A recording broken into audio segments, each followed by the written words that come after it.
Anyway, today we're on page 13 of your outline. There are 4 scriptures on page 13.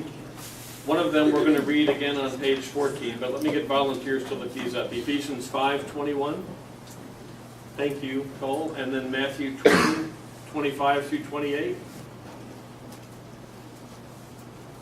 Thank you, Rachel. And then can I get you to look up the next one, James 1:19 and 20? Most of you should be able to sort of recite the essence of that one by now. And then James 4:17. Who would look that up?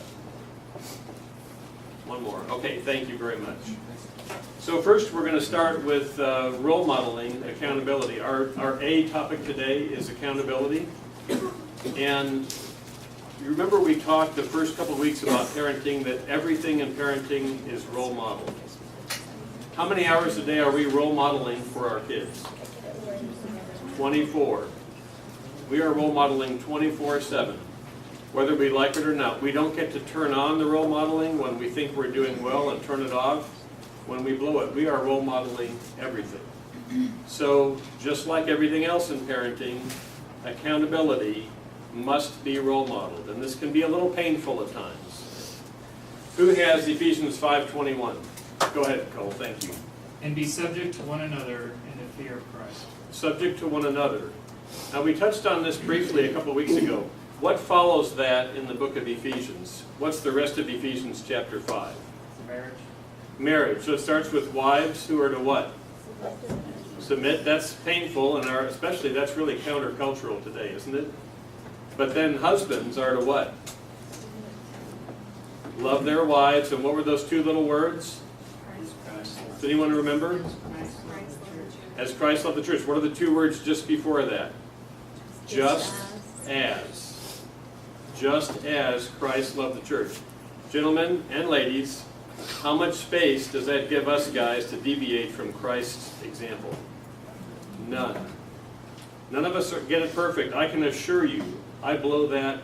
I was sitting with somebody one day talking about marriage, and I said, you know what? I blow that 5 days a week. And the other 2, it's only because my wife and I don't have enough time for me to blow it. We don't see each other enough minutes for me to screw up. So I'm not up here telling you I have any of this down, but that's what our standard is. Guys, you're to love your wives just as Christ loved the church. Wives, you're to respect and obey your husbands, submit to your husbands. But Ephesians 5:21, that sets the stage for all that. It says we are to submit one to another. That's a really interesting passage, I think. Matthew 20:25 through 28, Rachel? Jesus called them together and said, you know that the rulers of the Gentiles, Lord is over them, and their high officials exercise authority over them. Not so with you. Instead, whoever wants to become great among you must be your servant, and whoever wants to be the first must be your slave. Just as Son of Man did not come to be served, but to serve, and give his life as ransom for many. That's right. Did you guys notice the same 2 words in that passage? Just as the Son of Man came to give his life a ransom for many. You know what God does? If you think of an organizational chart where the president, CEO is at the top and everything else is below that, God takes that whole chart and he turns it upside down. It doesn't mean your kids are the boss, and we're going to get into that here very quickly. It doesn't mean your kids are the boss, but it does mean we have to do what's best for them. Not necessarily what they want, but not necessarily what we want or what's convenient for us. It's our job to do what's best for our children and what they need.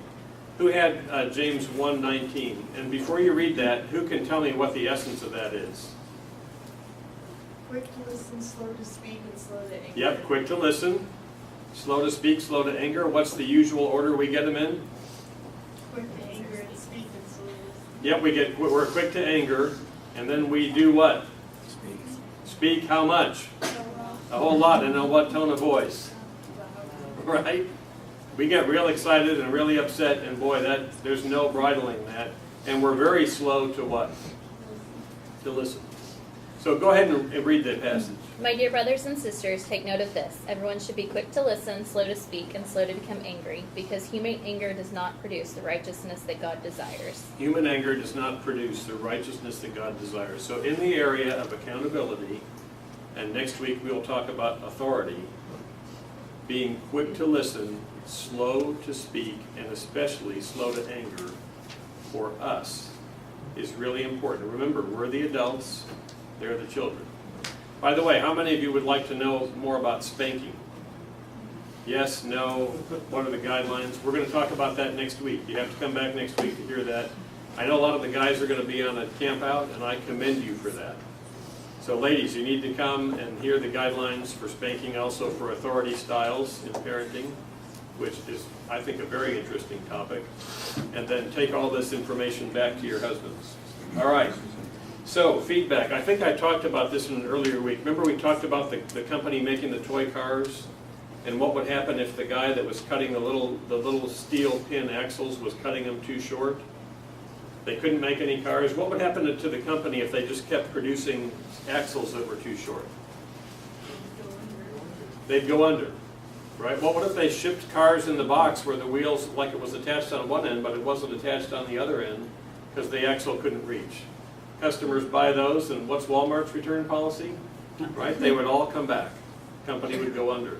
So what happens if that guy making the steel axles blows up at the guy who's trying to put the wheels on the car and says, that's none of your business. You don't need to be telling me how to do my job. What happens? What should happen to that guy?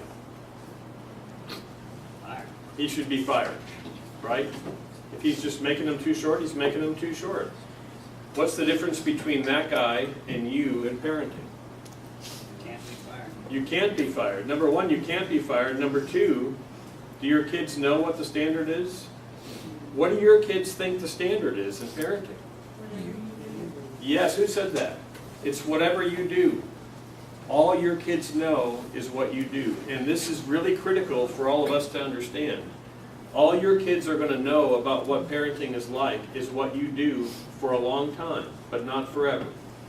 Not forever. Eventually, they're going to go play at a friend's house, or they're going to sleep over somewhere, or they're going to start talking to other kids, and they're going to see other parents interacting, and then they're going to get a little wiser, and their knowledge is going to be broadened about what parents are like more generally. And at that point, if you're the parent who's quick to anger, quick to speak, and slow to listen, they're going to figure it out. And that's when you've got a lot of trouble and probably a lot of regret coming. And I'm here, I want to save all of you guys from that. It's not that hard. Remember, your kids want you to be the hero. They want you to be their hero. It's not that hard to be. It's not that hard to keep it. You don't have to earn it. You just have to hang on to it. And that's what we're talking about here today. So, item B there in feedback, they can't fire you. Your kids can't fire you. In fact, they don't even know you need to be fired. Right? They don't even know. The only standard they have is what they've seen at your house. So C, considerations. Who should hold you accountable? Moms and dads, who should hold you accountable for your parenting? Spouse. Your spouse? And who else?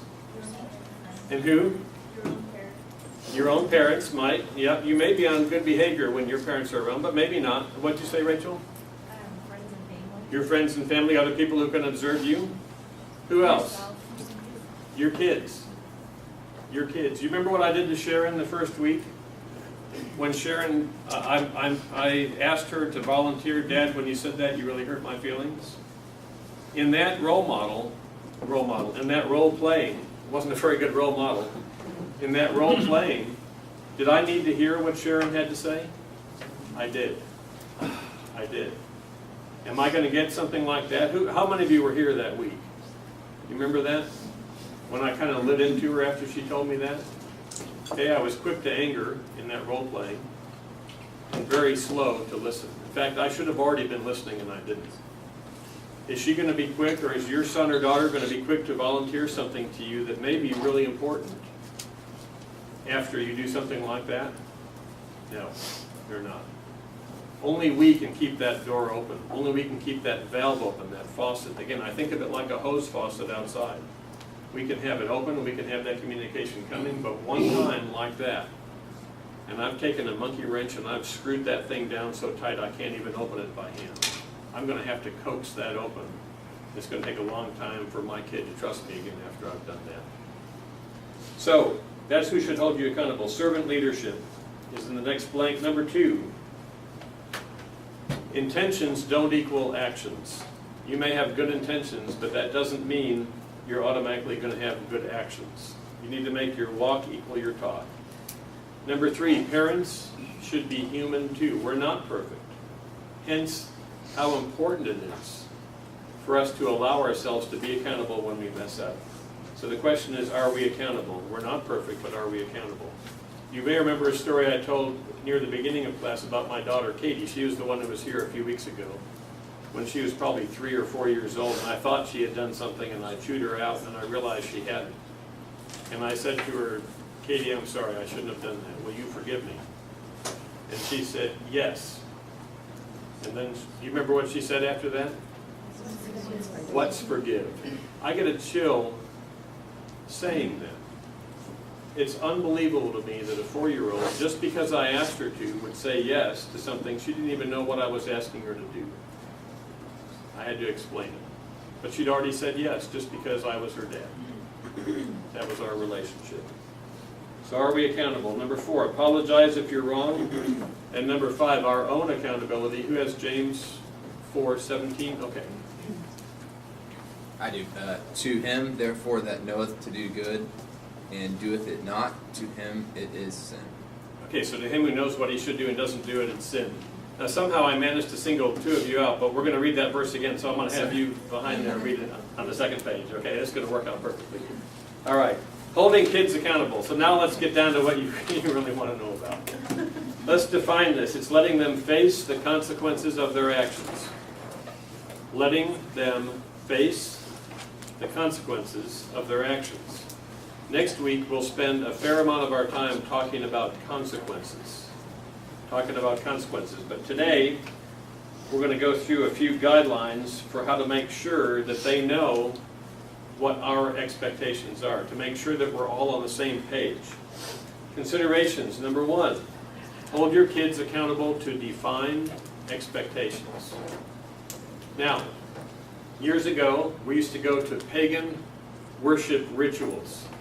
One of them was Sesame Street Live. So, when Eric was about, 2, 3 years old, we took him to Sesame Street Live. And we're sitting there, and they did, about an hour, and then the lights came up. So he thought it was time to go. So we said, no, there's more. This is great, there's more coming. So the lights went back down again. We watched more of Bert and Ernie, dancing around on the stage. The lights came up, and we said, okay, now it's time to go. What did he think? No, there's more. Boy, that was a struggle. Somehow we managed to inspire to him that when the lights come up, they're still going to go back. I don't know how many times he thought there was going to be more. So yeah, we had a little boo-hooing little 2-year-old on our hands. Another year, some years after that, we were there with 2 or 3 of our young kids. And I heard the most interesting interaction behind us. A lady was behind us that must have had 2 or 3 kids. And one of the kids said, I want some candy. And the mom said, you ain't getting any candy. And this little one, I don't know if it's a boy or a girl, said, I want some candy. The mom said, you ain't getting any candy. And this little one said, I want some candy. And mom said, you ain't getting any candy, and if you ask again, we're both going out to the car and you're not coming back in. So I'm listening to all this, and I'm kind of processing this in the grid. I don't remember if I was teaching the class yet or not, but probably in the first year or 2 I was teaching it. What's that mother's problem? She can't back that up. She can't do what she just said she was going to do. So a guideline, and this will be on your outline again later too, never threaten a consequence that you cannot or will not follow through with. Don't do that. Now, how do you think mom might have avoided this situation? Snuck candy in. That's what I do. Say that again. That's the candy in. Sneak scoot in to feed your Walgreens children. has that theater candy, right? You get your biggest purse and Yeah, you're off and running. It's a lot cheaper. Yeah, that's true. How else might mom avoid this, or dad? Ignore the kid. I had it going into it, say we're not getting princess. Yes. I forgot my wallet. What's that? Say it- I say forgot it my again. wallet. Cheating. Huh? I You forgot forgot my your wallet. wallet. There you go. But you can't lie. You didn't forget Well, your what if wallet. you really did forget it? Completely pretend you didn't hear it? You can try that. I don't think that'll work for very long. long. Here's my suggestion. Here's my suggestion. Before you buy the tickets, you sit down with your little tykes and you say, hey, guess what?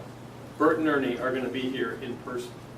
Like the real Bert and Ernie. Well, you may not want to say that, but it's sort of like that. Right? Bert and Ernie are going to be at the Maybe Center. We could go see Bert and Ernie, and I don't know who the other characters are these days. Now here's the deal. We could go see them, and we're not going to get anything there. They're going to have candy and cotton candy and drinks and popcorn and all kinds of souvenirs, and we're not going to get any of that stuff. We could go and not get any of those things, or we can not go, and that's okay. That's fine with me. We can have a good time. We'll go to the park instead that day. What would you like to do?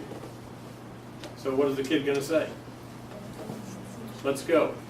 You're going to say, okay. If we go, are we going to get any candy? What does the kid need to say? No. Are we going to get a program? No. Now, you can say, you know what? I'll get each of you one candy. Or I'm going to get you one program, but the three of you have to share. Because they're $10. It's a total ripoff. You don't actually have to say that part. It's $10, and the three of you have to share one program. So we can go, we can get you one program, you can share it, or we can not go. What do you want to do? That's what we're going to do. Now, what do you do once you get there if the whining begins? What do you do? What is it? Leave. I mean, we didn't leave. Okay, so let's say you've got 3 kids. What do you do? Remind them about your conversation. Yeah, I would start with that. Say, hey. That's right. So you start with, hey, wait a minute. Remember when we bought the tickets, we made a deal. We said we're going to go. We're only going to get one program between the 3 of you. No pop, no candy. We'll go get something afterwards. But we're not going to get it here. Now, if the whining continues, if there's 2 of you there, if mom and dad are both there, you can take the whiner and leave. That one parent takes the whiner, goes home, says, hey, send me a text when it's done, I'll come back and pick you guys up. It is critically important that you follow through on whatever the deal was. You must follow through. If there's only one of you there, you know what? Everybody has to leave. Everybody has to leave. And if you think that will be without its effect on the whiner, that the brother and or sister and or brothers and sisters had to leave because they were whining, that will be remembered for a very, very long time. And there's only one way to establish how serious you are about the deal you made, and that is to follow through on it. That's why you should never threaten something you're not willing or able to do. You must follow through. So there's a couple lessons from pagan worship rituals. I need a married couple to help me do something up here at the front. Come on, you guys. I got too many volunteers going here. I don't know how to pick one. Come on, a married couple. It's not too embarrassing. I promise. Yeah, we'll do it. Okay, come on up here.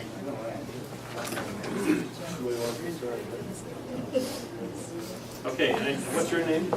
Natalie, I need you to stay right here. And your name is Garth? Okay, Garth, I need you to come over here with me for a second. I'm going to just write that here.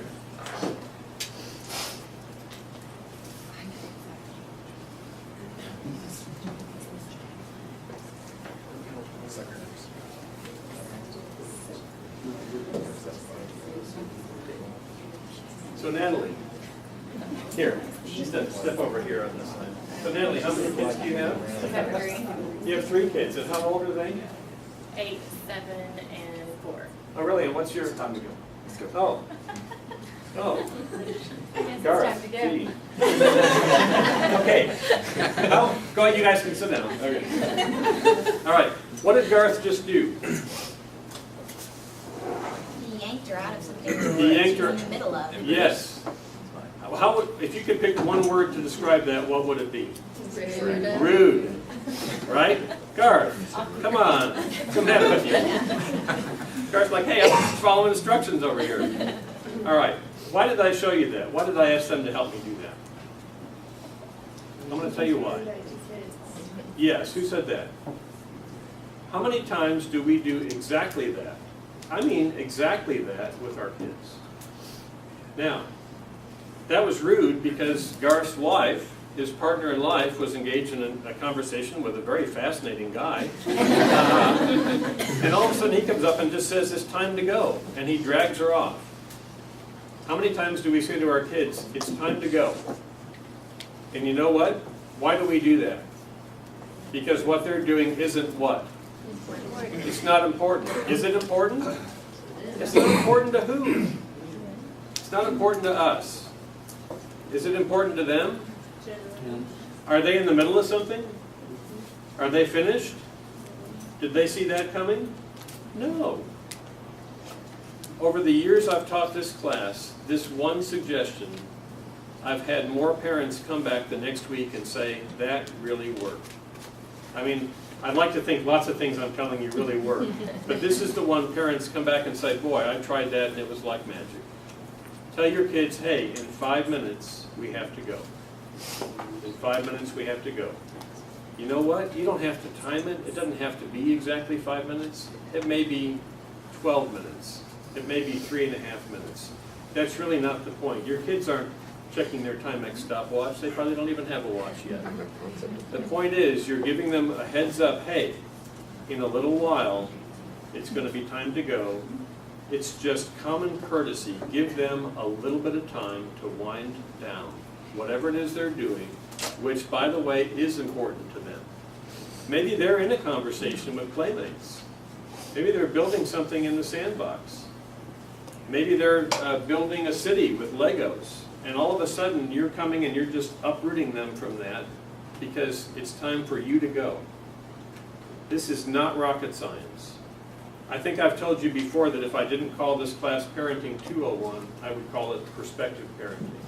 So much of what we're going to talk about today and next week amounts to nothing more than perspective. If you can climb inside your kid's head and see what it looks like from their viewpoint, this stuff gets so much easier. And you know what? I'm right back to James 1:19.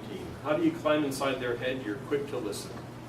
You're trying to understand where they're at. You're trying to see things through their eyes.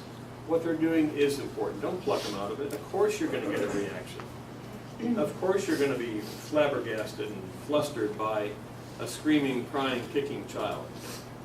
But you know what? You didn't give them any notice. Give them some notice. It doesn't have to be 5 minutes. It can be, hey, you're at the park. We're going to go down this slide 5 more times. 5 more times down the slide, then we have to go. We did this over and over again. Even when, your kids can only barely count, but they can understand. 1 time is 5. That's the first one. How many have we got left? We have 4 left. Each time, go through it with them. How many have we got left? We've got 3 left, 2 left, 1 left. I have this vivid mental image of our kids sliding down the slide that last time, happily, almost skipping towards us to head to the car. And all we did was clue them in.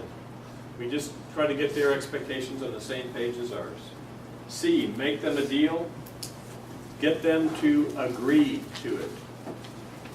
Get them to repeat it.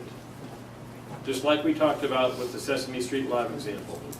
Are we going to get tickets? Yep. Are we going to get any candy? Nope. Are we going to get a program? Yep, but we all have to share the program. What's going to happen if someone starts whining and asking for candy? We're going to have to go. Okay, is that a deal? That's what we're going to do. I'm going to go ahead and get the tickets. Is that a deal? That's a deal. You can video the deal now. That's a great idea. You're going to do. You pop that little camera out right there and say, look, here's the contract right here. I recommend pricking the finger and having them put the blood right on the piece of paper. Dr. Dobson says, if you haven't defined it, don't enforce it. That's pretty simple. If you haven't defined it, don't enforce it. And whose job is it to make sure that they understand how you've defined it? Whose job is that? That is our job. That is our job. We're the grown-ups. Now I want you to do something with me here real quick. I want you to say, I'm the boss. I'm the boss. Okay, that was pretty lackluster and lethargic. Let's try it again. I'm the boss. Hey, that was a lot better. Let's do that one more time. I'm the boss. All right, you are the boss. You are the boss. Scripturally, theologically, and even pragmatically, practically speaking, you're the boss. So be the boss, but don't forget their perspective. You're also the grown-up. Make sure that you know that they understand what your expectations are. They're on the same page. E, the effect of this is giving them the choice. You're now giving them the choice as to whether to stay and abide by the deal and conform to your expectations or not. Given the choice, most of our kids will, most of the time, choose to go along with the deal. They just want to be part of it. Yes, there are some that don't do that. And there are some that have a higher percentage of not doing that than others. Most of our kids want to stick to the deal. They just want to know what it is. And they need to know what it is in terms they can understand. You remember a few weeks ago, we did the exercise where everybody pointed due north, and how many different norths there were. And then we did, my baseball bat guy, right, is it Matt? I just bumped into him out in the hallway earlier. Actually, I bumped into him in the men's room, but that sounds embarrassing. So I bumped into him in the hallway earlier. He reminded me he was my baseball bat volunteer. But poor Matt, he didn't know what I wanted him to do. He was trying to do what I wanted him to do. And then we talked about red lights. We talked about me running red lights even after I could see a policeman, because he was in the intersection going like this. Normally that seems like a really bad idea, doesn't it? To run an intersection where you can see a policeman watching the intersection. But when he's standing in the middle of it going like this, I'm actually obligated to go. He's changed the rules. The red light isn't really directing me anymore, he's directing me. We have to make sure we understand what our kids think the rules are and why they think that. That's our job. If we can get that one thing fixed, if we can make sure that they understand what the expectations are, and we can make sure that we're on the same page, that solves probably 70–80% of parents' deepest frustrations in parenting, especially when the kids are young. When they're young and before they have sort of a bent toward misbehavior and disobedience. All right, item 2. We are responsible, I love this, this comes right out of the Hero book. We are responsible to our kids, not responsible for them. We're responsible to our kids to do what they need for us to do. And children must become responsible for themselves. The next set of blanks there is we should be raising responsible, Christ-centered what? What do you think goes in there? What do we really need to be raising? Say it again? Adults. We want to be raising responsible, Christ-centered adults. So often I hear someone saying, how can you raise good what? Good what? Kids. Is that what we really want to be raising? Good kids? No. We don't want to be raising good kids. We want to be raising responsible, Christ-centered adults. How do we do that? We let them have the choice. We clue them in. We educate them. We teach them. We let them learn by experience, and we let them face the consequences of their actions. We let them have responsibility that is equal to the age and the stage of maturity that they're at. Remember how we've talked several times about when your kids are born, there are two things already. What are they? They're logical and they're smart. And this is we're all over that with accountability and with authority. Your kids are logical in their own way and they're smart. Even a newborn is logical to the point that they realize that if they're uncomfortable in the tummy, they start to cry, and then magically some kind of source of milk or breast milk or whatever it is ends up there. They're logical and they start to make those connections literally at birth. And that just never stops. We as humans just never stop doing that. So analyzing kids' requests. Let me get someone to let me role play something with you, and like Sharon got the worst of it at the beginning. You don't have to worry about anything like that again in the class. So who's someone that will let me role play something with you? Brad. Volunteering me.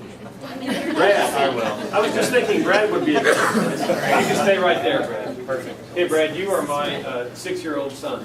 That's probably pretty close. Okay, I can go on with that. Okay, so you're my 6-year-old son, and it is almost bedtime. and you're going to say to me, hey, Dad, can we read this book? Hey, Dad, can we read this book? Boy, you know what? Was it Josh? No, Brad. Brad. I forgot my own son's name. Sorry, Brad. I have a lot of kids, and I forgot which one you were. Brad. Okay. So, Brad, you know what? It's 8:25, and your bedtime's at 8:30. Do you think we have time to read that book? Yes. I want to pause here for just a second.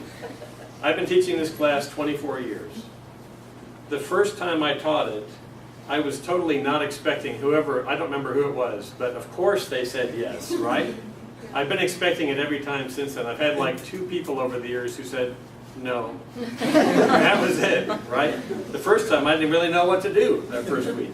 Okay, Brad, I'll tell you what, we really just don't have time because you haven't brushed your teeth yet, your jammies aren't on yet, so we're not going to be able to read that book. Now, I can do that, and that's okay. You know what? You can do that. And if Brad says yes, just have fun with it. Don't berate him. He knows. Just have fun with him. Now here's another option. Dad, can we read that book one more time? Dad, can we read that book one more time? Josh, I'll tell you what, it's 8:25. What time is your bedtime? 8:30. 8:30. I don't know, do you think we have time to read that? I want to say yes. Tell you what, your jammies aren't on yet and your teeth aren't brushed. You're right. Tell you what, if you can get your jammies on and brush your teeth in 3 minutes, we'll read that book. All right. What's Brad thinking now? I gotta hurry. He's thinking game on. I'll tell you what, you've never seen Brad get his jammies on and get his teeth brushed so fast. Now, we want to give him 3 minutes because he's supposed to brush his teeth for 2 minutes, right?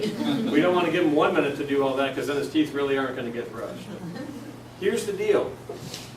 You're the boss. Say it again, I'm the boss. I'm the boss. Okay, you make the rules.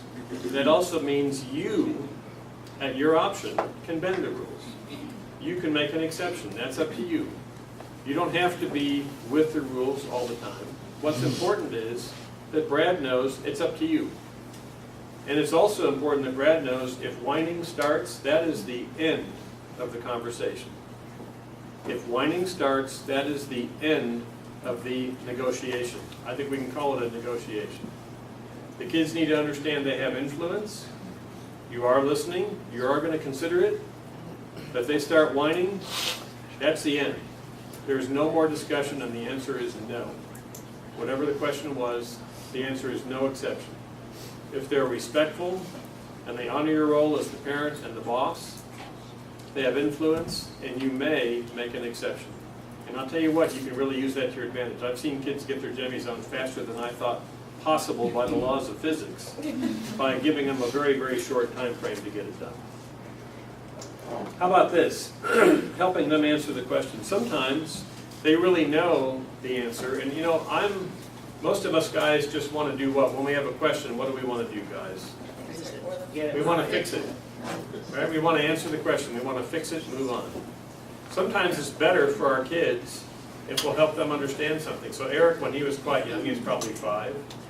Every kid knows what normal body temperature is, right? Because you take their temperature a zillion times before they're 5 or 6 years old, and they learn it's 98.6. So Eric was pretty young one time, and he says to me, Dad, so this is the way he described it. He said, Dad, why is breathing out air warmer than breathing in air? That was the way he described it. I said, well, what's the temperature of inside the house? So he had some idea that, like on the thermostat, it usually says 70 or something like that. He said, well, it's around 70. And I said, what's your body temperature? He said, it's 98.6. Every kid knows that. And then he said, oh, so the air that comes in is like around 70, and then it gets warmed up while it's in your body before it comes out. And I said, that's it. I would encourage you to help your kids think through questions. Don't just answer the question. Help them think through what would the answer to that question be. How can I figure out the answer to that question? Also, the next item, don't fix it. Pause and rewind. Most of you probably grew up, did any of you grow up with VHS players? Did you all have DVD players? You remember those big VHS tapes? So my wife and I were young marrieds when VHS things first actually came out. They were clunky and really expensive and not very good by today's standards. But we learned one thing from those that really was helpful in accountability and parenting, and that was the idea that you could rewind something and see something over again. So, you're watching a movie and you see a really interesting scene, so I want to see that again. You could back it up for 30 seconds or a minute and watch it again. I learned with our kids, if something didn't go well, if their interaction together didn't go like I thought it should have, I would say, hey, wait a minute, stop. Just stop right there. Let's back this up. I want to start this over again, and I want you to do a better job of talking to your sister. So when Eric was small and Kristen was even smaller, of course, she just was his little shadow. She idolized the ground he walked on. He thought she was just nothing but a pest. So one time she came in and said something like, hey, can we play? And he's like, no. I just said, hey, let's stop that. Stop right now. Let's go back. Said, Eric, do that over again. So we did. Kristen came in and said, can we play? And Eric looked at me and he said, I don't know what you want me to say. That was an honest assessment. I said, okay, that's fair. I said, how about this? How about saying, I don't really want to play right now, but maybe we could play later on. So he did that. But I made him go through it. It's so much different to make them go through the motions, make them go through the correct way to do it, than it is to just tell them what you wish they would have done. Make them do it, make them go through the motions, make them sort of get that memory of, okay, this is what I should have done, and next time, rather than go through all this rigmarole, I'm just going to do it that way the first time. So I'd encourage you to do that. Item D, let them face the known or obvious consequences, such as pajamas. Beth and I were going out somewhere. Eric was probably 3 years old, and we had asked him to get dressed, and he had not. We'd asked him 2 or 3 times to get dressed, and he hadn't done it. We were going to a store, we were going to go see a movie, and we were going to go get some yogurt afterwards. So you know what? Eric went in his pajamas. We took him in his pajamas. We just put his shoes on, and he went in his pajamas. I don't know that anyone that we saw that day noticed this little boy in his pajamas. Maybe they did. When they're pretty small, their pajamas and their clothes don't really look all that different. Clothes are pretty wacky, as are the pajamas. But I can assure you, Eric knew he was in his pajamas the entire time we were out. Never again did we ask Eric to get dressed, and he didn't do it. He got dressed rapidly every time after we did that. So let them face the obvious consequences. He knew we were asking him to get his clothes on. He knew he was just ignoring our request, and that's what he did. So my son would try to negotiate that till the end of time. So then at some point you just say, you know what, time to go, let's go. Now, He'd want his pajamas on. when he went, well then, you know what, I would just take him in his pajamas. There will come how old is he? 3. He's 3. There will come a time when that will not be the case. I can assure you, and it's probably not as far off as you think. But there will definitely come a time when that won't be the case. But you know what? Sometimes, honestly, isn't it us that's embarrassed to have them in their pajamas? Isn't it really us? If we can get over that, and let our kids just face these sort of known, obvious consequences, I'm telling you, it's so much more effective. How much better is that than screaming at the top of your lungs for this little tyke to get dressed? It really becomes fun. It becomes hilarious. I mean, that's one outing I'll never forget. I don't remember most of the outings. We went to a store, went to a movie, and went out to eat somewhere, but I'll never forget that one. Because there was Eric in his pajamas the whole time. The last item for our outline today, limits defined, are boundaries within which kids grow in their direction. Grow in their direction. Boundaries within which kids grow in their direction. A couple quick comments, and then we'll talk more about these things next week along with consequences. A, means versus ends. Just an example. You ask your kid to clean their room, and they start with the toys, because that's more interesting than picking up the clothes that are on the floor. You want them to start with the clothes on the floor. Is that really important? It's not really important. What you really want them to do is clean their room. Don't worry about whether they're doing it exactly the way you would want them to do it or not. Just let them do it as long as they're getting it done. As long as they're getting it done, just let them do it. Let them do it their way. Means versus ends. Don't worry about the path to get there as long as they're getting there. And they're not going to hurt themselves or hurt somebody else, and they're still going to get the job done. Just let them do it. Patience versus our expectations. We bought 2 at one time, little white sort of melamine, I think they call it, or like Formica bookcases. They were 4 feet wide, 2 feet tall, and had 2 or 3 shelves on each side.